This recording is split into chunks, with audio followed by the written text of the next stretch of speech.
বাংলাদেশের সাবেক প্রধানমন্ত্রী শেখ হাসিনা তো পালিয়ে আমাদের ভারতে চলে এসেছে এবং আমাদের ভারতে আশ্রয় নিয়েছে। শেখ হাসিনার পতনের পর থেকে কিন্তু বাংলাদেশের সরকারের দায়িত্ব বর্তমানে ডক্টর মোহাম্মদ ইউনূস মানে অন্তর্বর্তীকালীন সরকারের হাতেই রয়েছে। এখনো পর্যন্ত কিন্তু কোনো নির্বাচন হয়নি। যেহেতু এখনো পর্যন্ত বাংলাদেশে কোনো নির্বাচন হয়নি, সেহেতু বাংলাদেশের যে জনপ্রিয় রাজনৈতিক দলগুলো রয়েছে যেমন বিএনপি কিংবা জামায়াত, এর মধ্যে কিন্তু কেউই ক্ষমতায় আসেনি। তো যাই হোক ভিউয়ার্স, মূল বিষয় আসি।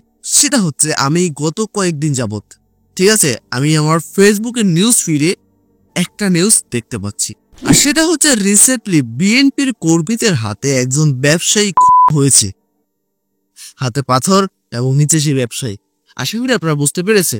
তো যাই হোক ভিউয়ার্স, এর ফলে কিন্তু অনেক বেশি কন্ট্রোভার্সি হচ্ছে এবং আমি দেখতে পেলাম যে পিনাকি স্যার বিএনপি দলটাকে নিয়ে একটা ভিডিও বানিয়েছেন এবং সেটা তার ইউটিউব চ্যানেলে তিনি আপলোড করেছে। আজকে আমরা সেই ভিডিওটাই দেখবো। পিনাকি স্যার ওনার ভিডিওতে অনেক কথা বলেছে বিএনপিকে নিয়ে। আসলে কি তার কথাগুলো রাইট নাকি রং, বিস্তারিত আজকে আমরা ইন ডিটেলস সবকিছু দেখবো এবং আমরা আমাদের ব্যক্তিগত মতামত সেখানে প্রকাশ করব। আর ভিউয়ার্স, আজকে আমি যে ভিডিওটার উপর রিঅ্যাকশন দিতে যাচ্ছি সেটা পিনাকি স্যারের নিজস্ব ইউটিউব চ্যানেল থেকে নেয়া। তাহলে চলুন আর বেশি কথা বাড়াচ্ছি না, আপনাদের সঙ্গে একসঙ্গে মিলে সম্পূর্ণ ভিডিওটাকে দেখে আসি। Let's start it.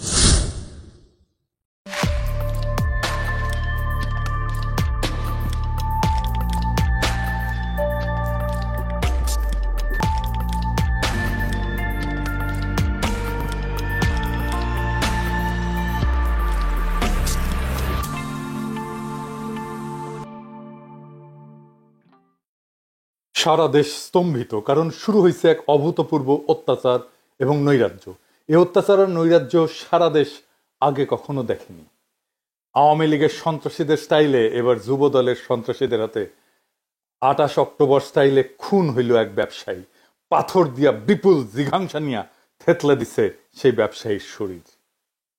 সমকালের প্রতিবেদনে বলা হয়েছে, নিহত সোহাগের কাছে কিছুদিন ধরে ব্যবসার অর্ধেক ভাগ দাবি করে আসতেছিল স্থানীয় যুবদল নেতা পরিচয় দেওয়া মাহিম। সোহাগ তাতে রাজি হয়নি। এই নিয়ে তাকে হুমকি ধামকি দেওয়া হয়। হত্যার আগের দিন তার গুদামে গুলিও চালানো হয়। সারা দেশে লুটতরাজ চাঁদাবাজিতে কোন কোন দলের লোকেরা যুক্ত আমরা জানি। এই পাথর দিয়ে শরীর থেতলে দেওয়া কোনো নতুন বিষয় না। আমি অনেক আগে থেকেই লক্ষ্য করতেছি, আমি সতর্ক করতেছি বিএনপিকে, দেখেন আমাদের দেশে ফিরলে বাইচা থাকতে দিবে না বিএনপির কর্মীরা বলে। বিএনপির সাম্প্রতিক আচরণগুলো হয়ে উঠতেছে ভয়ঙ্কর রকমের ফ্যাসিস্ট। আমার পেজে এসে একজন বা দুইজন না, একাধিক মানুষ হুমকি দেয়, কেন বিএনপির সমালোচনা করি, খুন করে ফেলার হুমকি দেয়। আওয়ামী লীগও হুমকি দিত ইনবক্সে, আর প্রকাশ্যে ওরা হুমকি দিচ্ছে 32 নম্বর ভাঙার পরে। কিন্তু বিএনপির কোনো ভয় ডর নাই, প্রকাশ্যে হুমকি দেয়। আমি আজকে একটা দেখাচ্ছি কি কারণে সে আমাদের দেশে আসতে দেবে না বা আসলে বাইসা থাকতে দেবে না, ওটা ওরাই জানে। এরা ক্ষমতা আসলে কি করবে আল্লাহ মালুম। হ্যাঁ, আইডম থাকলে করে নিস রে ভাই, হ্যাঁ করে নিস, যে জিতবে ওই তো সিকান্দার হবে। হাইডম থাকলে তুই আমাকে দেখে নেবো, আমার হাইডম থাকলে তো করে দেখে নেবো। এটাই রাজনীতি। রাজনৈতিক দল তার আশেপাশে বন্ধু রাখে, যারা ঠিক দল করে না কিন্তু একটা লুজ সম্পর্ক থাকে তাদের সাথে। আওয়ামী লীগের কাছে কিন্তু মাস্টার ছিল, সেজন্য আওয়ামী লীগ এতদিন রাজত্ব করতে পারছিল। বিএনপি সবাইরে শত্রু বানায়। এদের কর্মীদের রাজনৈতিক শিক্ষা এতই দুর্বল, এরা যখন দাবরানির উপরে থাকে তখন কেসো হইয়া থাকে, আর যখন ক্ষমতার গন্ধ পায় তখন নেকড়ে হইয়া ওঠে। যাই হোক, এগুলো নিয়ে আলাপ করবো পরে, নির্বাচন আসুক, ক্যাম্পেইন করে দেবো, দেখাই দেবো জনগণকে কাদের ভোট দিতেছেন। দেখেন কিছুই হবে না হয়তো, কিন্তু আমি খায় না খায় কন্টেন্ট বানাবো। শুধু আমার যে গালিগুলো দিছে বিএনপির কর্মীরা সেগুলো কম্পাইল করলে না 10টা এপিসোড হয়ে যাবে। আমার এই যদি মাইরা ফেলাইতে চায় তাহলে তো একজন সাধারণ ব্যবসায়ীকে থেতলাইয়া দেবেই। গতকালকের ভিডিওতে একজন বলতেছে বিএনপির কর্মী যে হিন্দু, আমি হিন্দু, তাই বাংলাদেশে আমি অশান্তি লাগাই দিতে চাই মুসলমানদের মধ্যে।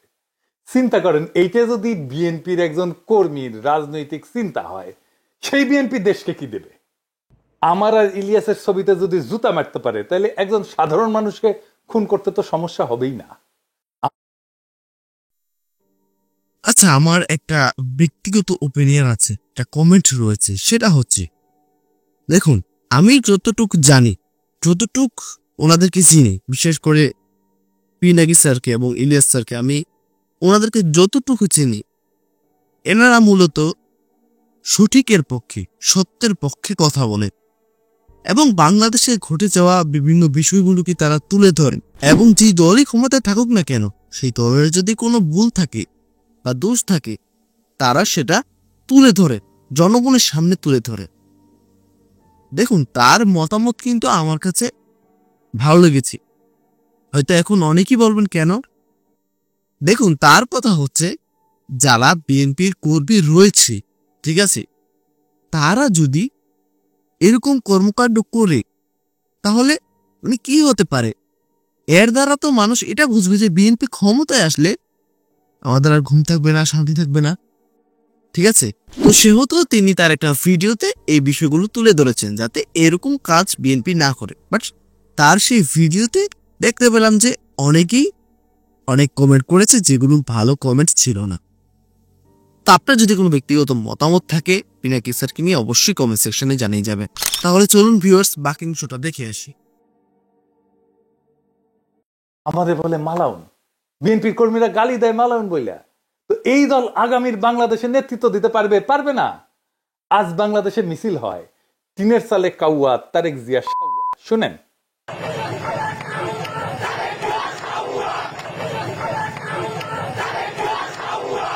এর দায় কার? চান্দাবাজদের নাকি বিএনপির অনলাইন ইনফ্লুয়েন্সারদের? আসেন সেটা একটু বুঝে দেখি। এর দায় ক্যাটাগরিক্যালি কয়েকজনের। আমি নাম বলতে চাইতেছিলাম না, কিন্তু আজকে আমি বলবো। আমি তালিকা করে আজকে নাম বলবো। এই তালিকায় প্রথমে থাকবে ফাহাম আব্দুল সালাম, শাহেদ আলম, রাশেদ, বুলডগ মির্জা, অ্যাপোলো, জুলকারনাইন সায়েদ, রুমিন ফারহানা, ফজলু পাগলা, কথা কামাল, মারুফ, বিএনপির সাথে অ্যালাইন্ড হওয়া সিপিবি বামপন্থী ঘটনার লোকেরা এবং আরো কয়েকজন। এরা ইন্টেলেকচুয়ালি বিএনপিকে পথভ্রষ্ট করছে নিতান্ত নির্বুদ্ধিতা থেকে এবং বিগ ইগো থেকে। এরা বিএনপির কর্মীদেরকে উস্কাইছে, যারা বিএনপির শত্রু না তাদের বিরুদ্ধে। বিএনপির ভ্রান্ত ন্যারেটিভ তৈরি করছে এরাই। হুদাই ছাত্রদের, এনসিপি, প্রফেসর ইউনূসের সরকার, জামাত শিবিরের পিছনে লাগছে এরাই। এরাই সেই ন্যারেটিভ তৈরি করছে। ওয়াকারের সাথে দোস্তালি করছে এরাই। এর ফলে বিএনপির কর্মীরা সারা দেশে দিগ্ভ্রান্ত হয়েছে। পলিটিক্স বুঝতে পারেনি, রাজনীতি বুঝতে পারেনি, আজকার করণীয় কি বুঝতে পারে নাই। বিএনপির নেতৃত্ব বিভ্রান্ত হয়েছে। এখন কইতে পারেন বিএনপির নেতৃত্বের লায়ক না যে তাদের বিভ্রান্ত করা যায়? তাদেরকে যে বিভ্রান্ত করা যায় তারা যে লায়ক না এটা তো আমরা হাসিনা বিরোধী লড়াই দেখছি, তাই না? সেজন্যই তো বিএনপি এই লড়াইয়ের নেতৃত্ব দিতে পারে নাই। তাই বিএনপির পলিটিক্যাল ম্যাচুরিটি কেমন সেটা নিয়ে প্রশ্ন তোলা যায় আছে। আমি বিরামহীন ভাবে বিএনপির এই ভুল রাজনৈতিক কৌশল নিয়ে কথা বলছি। বিএনপি মনে করিছে বিএনপির আমি পাকা ধানে মই দিতেছি, হ্যাঁ, অথচ এরা বোঝে নাই আমার বিএনপির সাথে অ্যালাইন্ড হয়ে যাওয়াটাই সবচেয়ে সহজ ছিল। আমার উপরে ঝ্যাপে পড়িছে। এই ঝ্যাপে পড়ার ইন্টেলেকচুয়াল সাপোর্ট দিছে এই লোকগুলো যাদের নাম আমি বলছি। এরা হেন নোংরামো নাই যেটা তারা করে নাই। তো এর ফল কি? ফল তো একটাই, পিনাকির বালটাও ফেলতে পারে নাই। আর বাংলাদেশের রাস্তায় স্লোগান ওঠে টিনের সালে কাউয়া, তারেক রহমান। আবার শুনেন,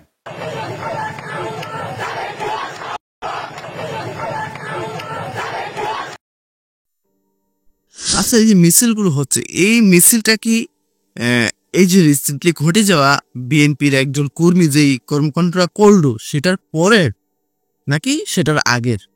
প্লিজ একটু কমেন্ট করে জানাবেন যারা বাংলাদেশে আমাদের ভিডিওটা দেখছেন। তাহলে চলুন বাকি অংশটা দেখে আসি। দুইবার শুনাইলাম যে তারেক রহমানের বীরের বেশে দেশে ফেরার কথা ছিল, সেই তারেক রহমানকে এই জায়গায় নামায় আনার দায় এই লোকগুলার। 2 দিন আগে এরা আমার পিছে লাগিয়েছিল দল বেঁধে একটা ছবি নিয়ে, এই যে ছবিটা নিয়ে একটার পর একটা ভিডিও বানাইতেছে। ওই ভিডিও দিয়ে নাকি আমাকে চর মারিছে ভার্চুয়ালি। হ্যাঁ, আরে নেতারা যে টেকে নাই এই ছেলেটার দিকে সেটা তো মিছা না। ক্যামেরার চোখ তো ভুল দেখে নাই। ওই ক্রেসে দাঁড়ানো ছেলেটা নিজে এসেও যদি বলে তাও আমার দেখাটা মিথ্যা না। আমার সেই সমালোচনা নিতে পারে নাই, তাই লানত পড়িছে। আজকে রাজপথে স্লোগান উঠেছে তারেক রহমান। ইডেনে ছাত্র দলকে হল ছাড়ার আলটিমেটাম দিছে। এই ইডেন থেকে ছাত্রলীগ আর আওয়ামী লীগ বিতাড়নের শুরুটা শুরু হয়েছিল, মনে আছে না?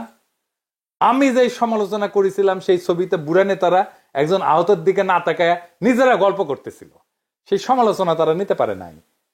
আর আজ তারা লজ্জায় মুখ দেখাতে পারতেছে না।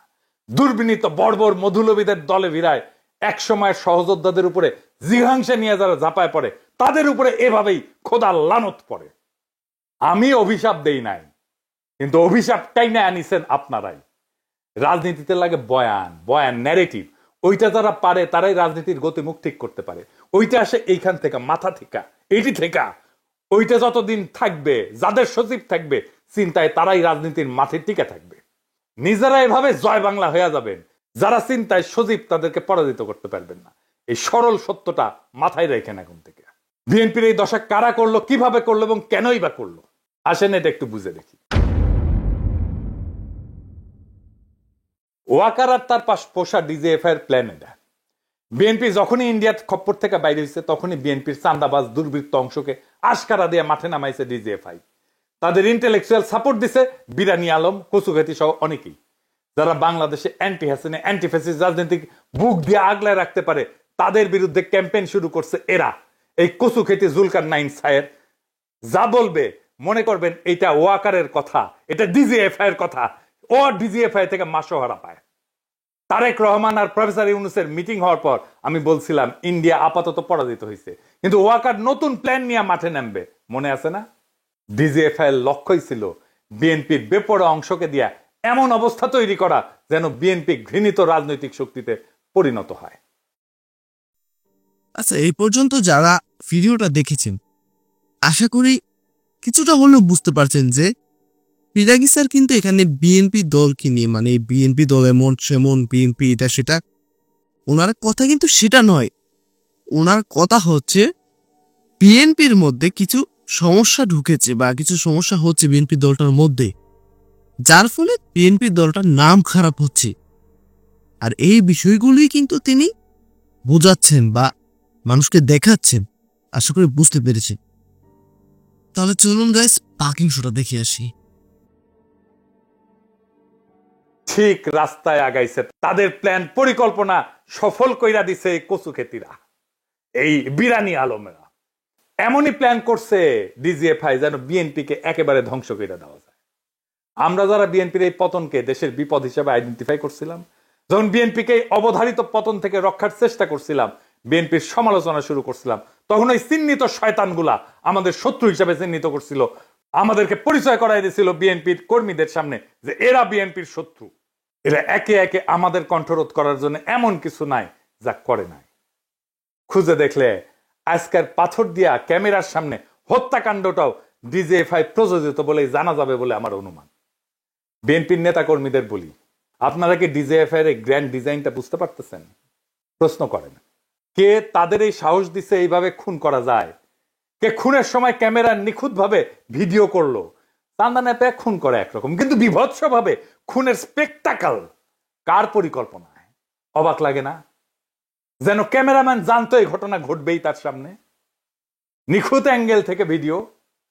বিরানি আলম আর কচুখেতিকে জিজ্ঞাসা করেন কেন তারা এইভাবে বিএনপির ক্ষতি করতে মরিয়া হয়েছিল। পিনাকি, ইলিয়াস, কনক এরা তো বিএনপির শত্রু না, শত্রু ছিল না। কেন তারা পিনাকি ইলিয়াসের পিছনে লাগিয়েছিল? তারা প্রচার করছে না বিএনপিকে আমরা ক্ষমতায় আসতে দিতে চাই না। বিএনপি এখন ক্ষমতায় আসতে পারবে? কি মনে হয়? প্রফেসর ইউনূসের সরকারের আইন শৃঙ্খলা রক্ষার ব্যর্থতার কথা বলতেছিল। আরে বেকুবের বাচ্চা, ম্যাজিস্ট্রেসি পাওয়ার নিয়ে মাঠে কি আর্মি নাই? ওয়াকারের লোক নাই? তারা কি লাইতেছে? প্রথম আলোর সামনে তো ঠিকই আর্মি দিয়া গরু জবাই ঠেকাইতে গেছিল আর্মি। এই হত্যাকাণ্ড ঠেকাইতে পারে নাই কেন? চান্দাবাজ চান্দাবাজ কইয়া মুখে ফেনা তুলে ফেলছে। সাধারণ পাবলিককে পিটাইতেছে না আর্মি? পাছার মধ্যে পিটাইতেছে না? পাছা লাল কইরা দিতেছে না?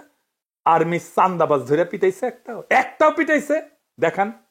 করে নাই। করে নাই কারণ এইগুলা ওয়াকার পালে। আবার দেখেন এই নধর এই দাবি করিচ্ছে বিএনপির গুন্ডাদের ম্যানেজ করার জন্য বিএনপির ক্ষমতায় যাওয়া দরকার। এগুলোর এখন হোলসেলে থাপড়ান বিএনপির কর্মীরা। আপনাদের বলতেছি, যদি বিএনপিকে রক্ষা করতে চান এগুলাকে যদি হোলসেলে না থাপড়ান বিএনপি রক্ষা পাবে না। বিএনপিকে এই জায়গায় এইগুলা নিয়ে আসছে। এই ছাপড়িগুলা যেদিন থেকে বিএনপির কান্দে চাপিছে সেদিন থেকে বিএনপির পতন শুরু হয়েছে। বিএনপির নেতা কর্মীদের এখন কি করণীয়? এইটা বিএনপির জন্য একটা ওয়েক আপ কল। বিএনপি রে কই আওয়ামী লীগের রাজনীতি করা বাদ দেন। ওয়াকার যে আপনাদের মারবে সেটা বিশ্বাস করেন এখন। ইন্ডিয়ার হাত ধরতে যায় না, আব্দুল নূর তুষারদের হিরো বানান না, রুমিন আর ফজা পাগলারে বহিষ্কার করেন যদি বাঁচতে চান, আর কর্মীদের বলেন ছাত্রী আর কচু খেতিদের বয়ান দিয়া প্রভাবিত না হইতে। আর যা যা করছেন এতদিন এক সময়ের সহযোদ্ধাদের সাথে, তার জন্য পাবলিকের কাছে ক্ষমা চান, আমাদের কাছে ক্ষমা চাইতে হবে না। এনসিপি আর জামাত শিবিরের পিছে লাগা বন্ধ করেন, প্রফেসর ইউনূসের সরকারের পিছে লাগা বন্ধ করেন। এখনো টাইম আছে, আপনাদের ফিরে আসার সম্ভাবনা আছে। রাজনীতিটা করেন, কিভাবে করতে হবে রাজনীতি নিজে না বুঝলে আলাপ করেন, সাহায্য করব, পরামর্শ দিব। 2 সপ্তাহের মধ্যে পরিস্থিতি ঘুরে দেওয়া যাবে যদি কথা শুনেন। আমার কথা শুনলে যে ফায়দা আছে তার প্রমাণ হইতেছে পিনাকিরে তো হুতাই দিতে চাইছিল আপনার দলের চাপড়িরাই, ও আকার আর কচু খেতিদের সাথে মিলা পারছে, পারে নাই। তাই কইতেছি সিচুয়েশন কেমনে পাল্টাইতে হয় সেটার জন্য গুরু না মানেন, পরামর্শ নিলে ক্ষতি নাই। আর জামাত শিবির এনসিপি কে বলি, চান্দাবাজদের বিরুদ্ধে কথা বলেন, অসুবিধা নাই, কিন্তু বিএনপি কে দল হিসেবে, তারেক রহমানকে রাজনৈতিক নেতা হিসেবে আক্রমণ করেন না। এতে দেশের উপকার হবে না। বিএনপি মানে চান্দাবাজ না, বিএনপি মানে জিয়াউর রহমান, বিএনপি মানে খালেদা জিয়া, বিএনপি মানে আমাদের anti Baksal pioneer political platform. সেটা ধ্বংস হইলে বাংলাদেশ বিপদে পড়বে। বিএনপি আমাদের শত্রু না, বিএনপি আমাদের বন্ধু সহযোদ্ধা। তার উপরে অভিমান হইতে পারে, কিন্তু ঘৃণা করা চলে না। রাজনৈতিক বিভ্রান্তি থাকতেই পারে, কিন্তু বিভেদ ডেকে আনা যাবে না। বিএনপি এই জাতির স্বতন্ত্র চেতনার এক অবিচ্ছেদ্য অধ্যায়। তারেক রহমান ভুল করতে পারেন, কিন্তু বিএনপিকে পুঙ্খানুপুঙ্খভাবে বাতিল করা মানে এদেশের গণতান্ত্রিক ধারাকে দুর্বল করা, এদেশের ফ্যাসিবাদ বিরোধী, ভারতীয় আগ্রাসন বিরোধী লড়াইকে দুর্বল করা। আমাদের শত্রু কিন্তু একটাই, ভারত সমর্থিত হাসিনার ফ্যাসিবাদ। সে জায়গায় দাঁড়ায় আমরা যদি নিজেদের ঘরে আগুন লাগাই, তবে মুক্তি আসবে না বাংলাদেশের মানুষের, আসবে বিভ্রান্তি আর ধ্বংস। তাই সমালোচনা করেন, সংশোধনের ডাক দেন, কিন্তু ধ্বংস ডেকে আনেন না। কারণ আমরা সবাই একই ঐক্যতানে বাঁধা, একই বিপ্লবের সৈনিক। এই সত্যটা ভুলেন না। এই সত্য ভুললে বিপ্লবকে রক্ষা করতে পারবেন না। বিপ্লবকে রক্ষা করাই আমাদের প্রথম কর্তব্য। ইনকিলাব জিন্দাবাদ। তো ভিউয়ার্স গণ, পিনাকি স্যারের সম্পূর্ণ ভিডিওটা তো আপনারাও দেখতে পেলেন এবং আমিও দেখলাম। তো সম্পূর্ণ ভিডিওটা দেখার পরে আশা করি আপনারা বিস্তারিত সবকিছু বুঝতে পেরেছেন এবং জানতে পেরেছি। সম্পূর্ণ ভিডিওটা দেখার পরে আমি যে বিষয়টা বুঝলাম সেটা হচ্ছে পিনাকি স্যারের কথাগুলো একদমই রাইট। তবে পিনাকি স্যার তার ভিডিওতে বিএনপির যে নেতা কর্মীগুলোর নাম বললেন এবং অনেক মানুষের নামই বলেছেন। ব্যক্তিগতভাবে আমি তাদেরকে চিনি না, তাদের কথাবার্তা কেমন বা তাদের রাজনীতি কেমন সেটা সম্পর্কে আমার ধারণা বা আইডিয়া নেই, সে বিষয়টা আলাদা। তবে পিনাকি স্যারের সম্পূর্ণ ভিডিওটা বিএনপিকে নিয়ে খারাপ কোনো মন্তব্য নয়। তার সম্পূর্ণ ভিডিওটা ছিল বিএনপি দলটাকে সেফ রাখার জন্য, মানে বিএনপি দলটার মধ্যে যাতে কোনো সমস্যা না হয় এবং বিএনপি দলটাকে ভালোভাবে সামনে আগানোর জন্য অনেক কথাই তিনি বলেছেন। তার কথাগুলোর মধ্যে আসলে বিএনপিকে নিয়ে খারাপ কোনো মন্তব্য ছিল না। তো ভিউয়ার্সগণ, যারা বাংলাদেশ থেকে আমার এই ভিডিওটা দেখছেন, অবশ্যই আপনাদের জন্য আমার একটা সাজেশন থাকবে, সেটা হচ্ছে আপনার কাছে যাকে বেস্ট মনে হবে।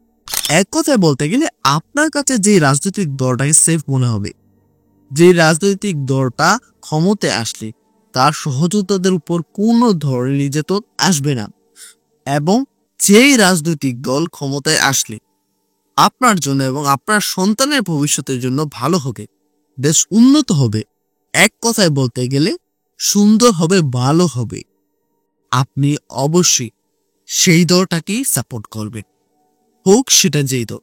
তো যাই হোক, আজকে সম্পূর্ণ ভিডিওটা দেখার পরে আপনাদের যদি কোনো ব্যক্তিগত মতামত থাকে অবশ্যই কমেন্ট সেকশনে জানাতে ভুলবেন। আর আজকে সম্পূর্ণ ভিডিওটা যদি আপনাদের কাছে ভালো লেগে থাকে, আপনারা চাইলে আমাদের চ্যানেলটাকে সাবস্ক্রাইব করতে পারেন, ভিডিওতে লাইক করতে পারেন। এবং আপনি যদি একজন বিএনপির সমর্থক হয়ে আমার এই ভিডিওটা দেখে থাকেন আজকে, বা পিনাকি স্যারের ভিডিওটা দেখে থাকেন, তো পিনাকি স্যারের এই ভিডিওটা দেখার পরে আপনার নিজস্ব মতামত কি অবশ্যই জানাতে ভুলবেন না। তো ভিউয়ার্স, এতক্ষণ আমি রুবাই ছিলাম আপনাদের সঙ্গে, আর আপনারা দেখছিলেন পোলাইট রিয়েক্টস ইউটিউব চ্যানেল। বিদায় নিচ্ছি, এখানে দেখা হয় পরবর্তী কোনো একটা ভিডিওতে। ততক্ষণ পর্যন্ত সকলে ভালো থাকবেন, সুস্থ থাকবেন, নিজের খেয়াল রাখবেন। Tata, bye bye.